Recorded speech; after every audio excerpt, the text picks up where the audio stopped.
বিরোধী দলের ওই কুপড়ে পোকাগুলো কারা আছে তাদেরও যেন আমরা এজেন্ট না বুঝতে ভালো করে লক্ষ্য করে দেখে নেব। আমি আমার সাথে দেখেছি ওই বিরোধী দলের যারা ওস্তাদি করতো তাদেরই নাম কাটা, তাদের ফর্ম কিন্তু সেই আমরাই জমা করিয়েছিলাম, তাদের ফর্ম আমরাই জমা করিয়েছি, তাদের হিয়ারিং এর ব্যবস্থা আমরাই করিয়েছি, কিন্তু তারা এখনো ডায়লগ মারে।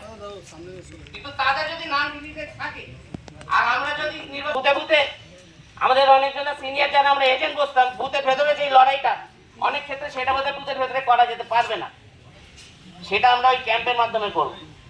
ক্যাম্প আমরা এমন এমন জায়গায় বসাবো, দরকার হয় আগে যেরকম জায়গায় বসাতাম তার থেকেও যদি ভালো জায়গা পাওয়া যায় পাড়ার কোনো লোকেশনে সেখানে ক্যাম্প বসা।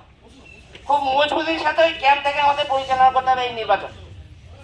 আর মানুষের মধ্যে প্রচারটা চালান আপনারা, যে এই যে বিরোধী দলের নেতাদের নিয়ে কথা হচ্ছে, যখন এসআইআর এর কথা হয়েছিল এই সিপিএম আর এই কংগ্রেস এরাই বলেছিল যে হ্যাঁ পশ্চিমবাংলায় এসআইআর হোক।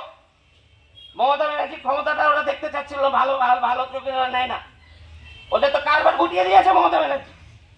34 বছরের অপশাসন, মানুষ খুন, ওইটা তো বন্ধ করেছে মমতা ব্যানার্জি। তো তারা ওই বিজেপির কথায় পা দুলিয়ে দুলিয়ে বললো যে হ্যাঁ এসআইআর হোক। তারা এখন বড় বড় কথা বলে। ওরা যদি পাড়ায় আসে ওদের জিজ্ঞেস করবেন যে আপনি যে এই পার্টে এসে বলছেন যে এসআইআর নিয়ে আমরা লড়বো, এই পার্টে আপনাদের বিএলএ কে?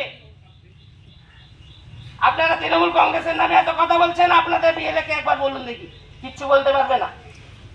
আমি 2-4টে পরে ঘুরেছি, মানুষ আমাকে যখন বললো যে হ্যাঁ এই অ্যাপিলগুলো কি করে হবে, নাম ডিলিট হয়ে, আমি বলেছি একটু সময় দিন, ছবি তোলার রাজনীতি আমরা করি না, সঠিকভাবে সঠিক পদ্ধতিতে কাজ যেটা হয় সেটা আমাদের 1-2 দিন লেট হোক, কিন্তু সঠিক পদ্ধতিতেই আমরা কাজ করব।